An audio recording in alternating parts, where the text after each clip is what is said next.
queria saber, começar com você, Gerson, quais são as suas impressões sobre a volta do Bolsonaro ao Brasil, se você acha que isso muda alguma coisa, e como é que você acha que foi a receptividade dele por lá?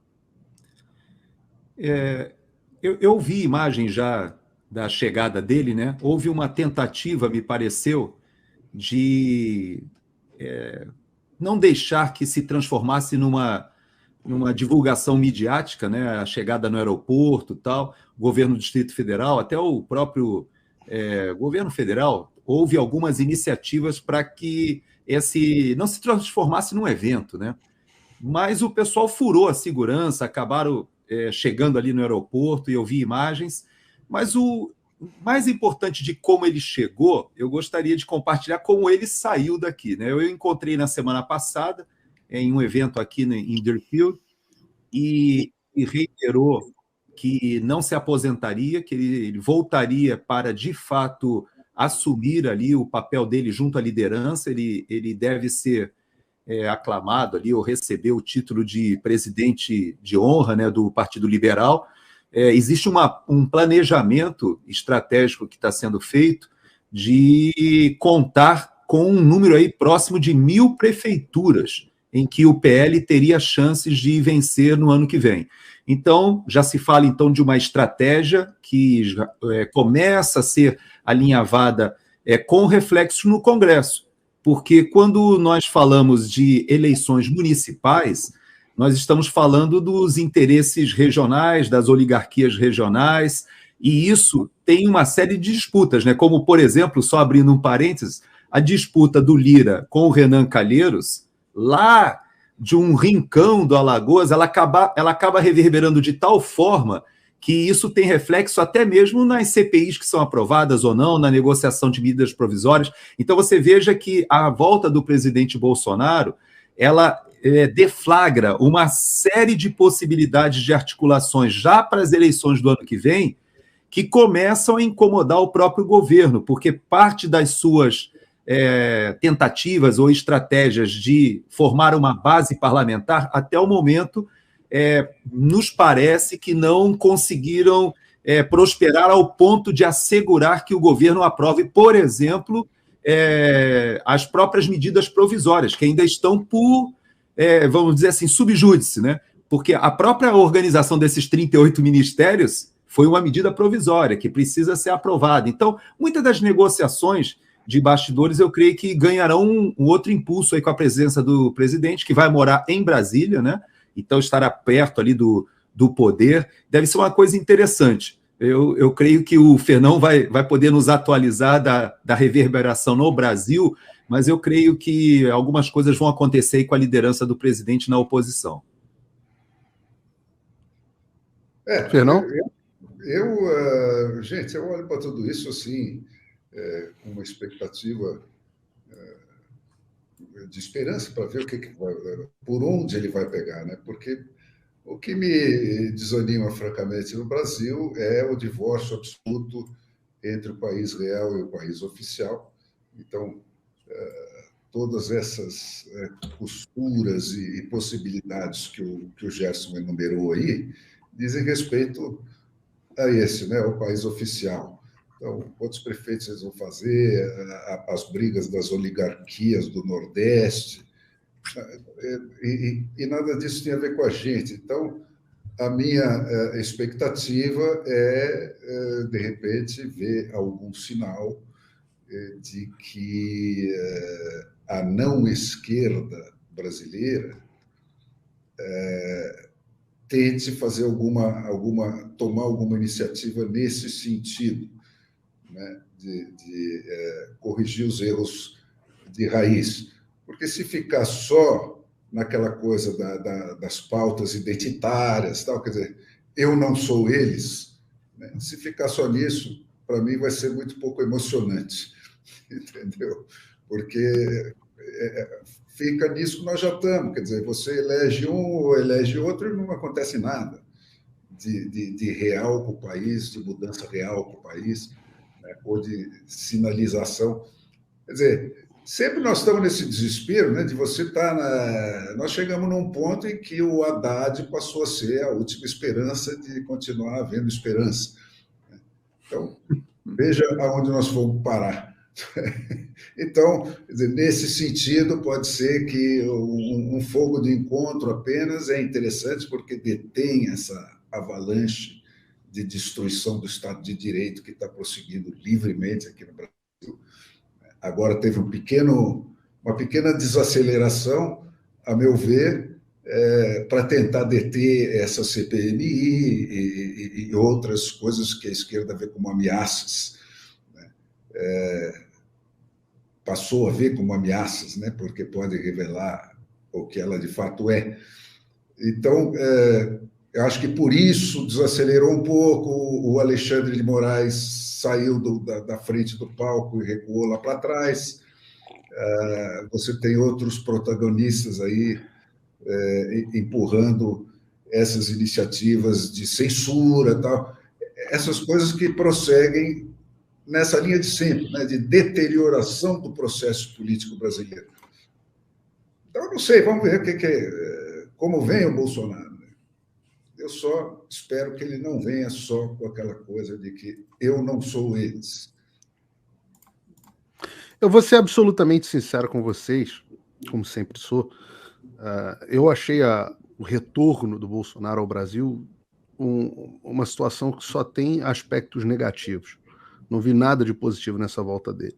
Em primeiro lugar, é óbvio que o presidente estava com saudade do Brasil. Ele, por mais que tenha sido muito bem recebido aqui, tivesse com agenda, com coisa para fazer, ele gosta mesmo do Brasil.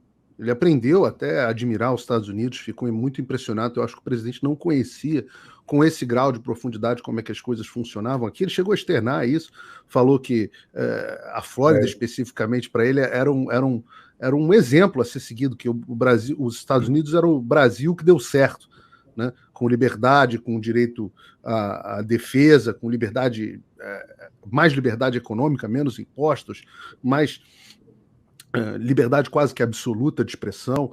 Então, assim, eu acho que ele aprendeu, fez muito bem esse tempo a ele aqui. Mas ele não adianta, ele gosta do Brasil, ele está com a dificuldade de...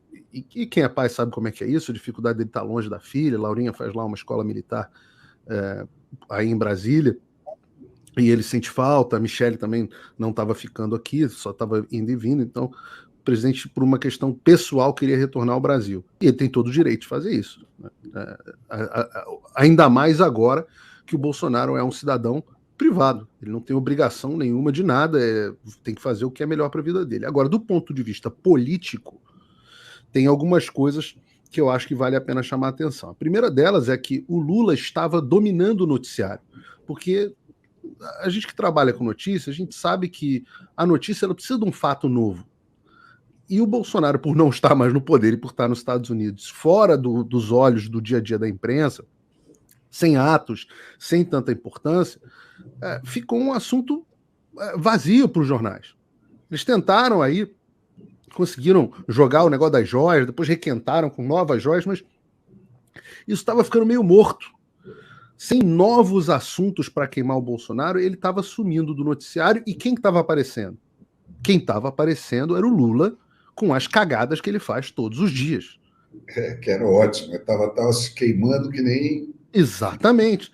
Então, quando o Bolsonaro retorna, o que ele dá a oportunidade? Ele voltou a dominar o noticiário.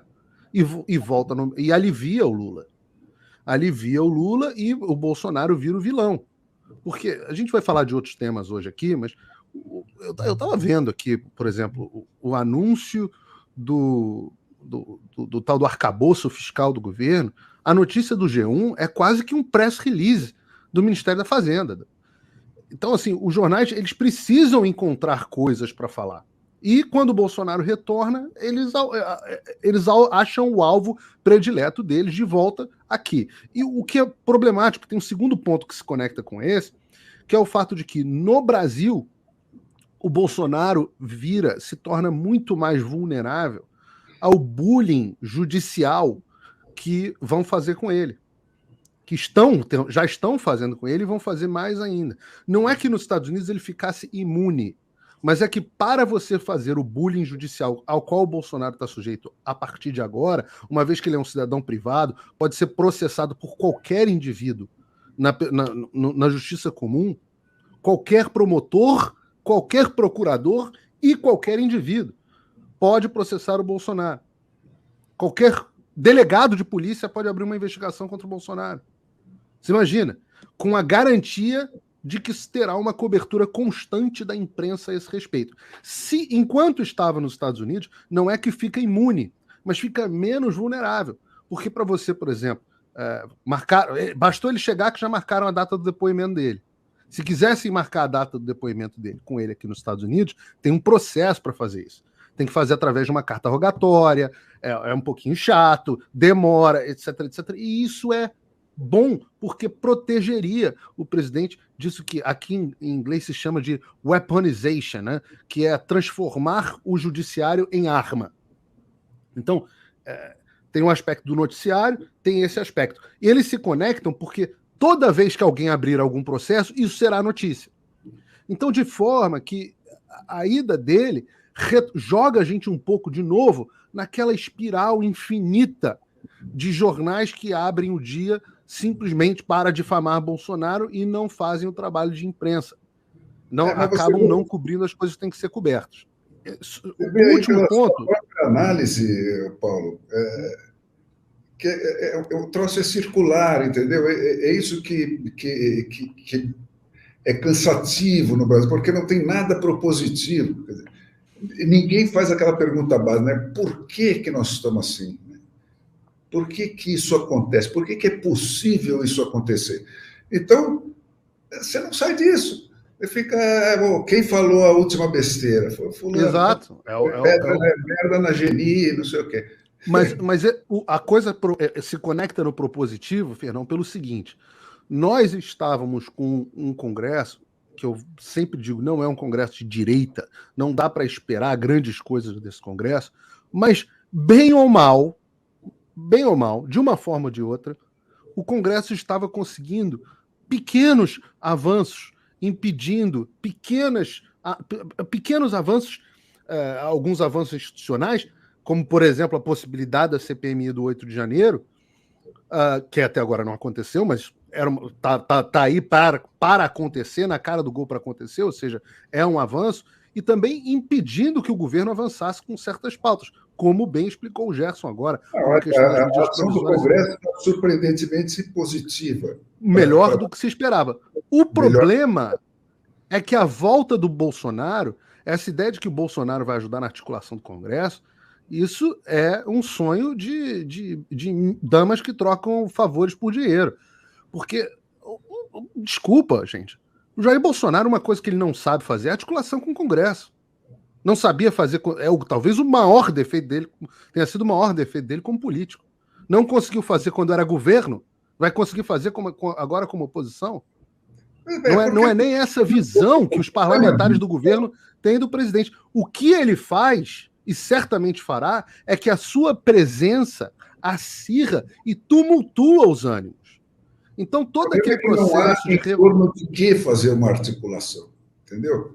É isso, vamos deter essa iniciativa, ou vamos empurrar aquela, só. Né? Mas tem, por exemplo, agora tem uma iniciativa que é interessante porque é diferente, pode ser promissora, né? Que é do Marinho, né? Que está montando um shadow cabinet. Né?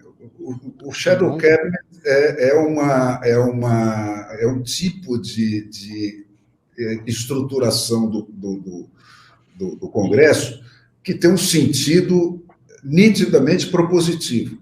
Quer dizer, não é uma coisa para você propriamente criticar o que está sendo feito ou se articular contra essa ou aquela iniciativa, mas é uma coisa para propor caminhos diferentes, né? Caminhos alternativos.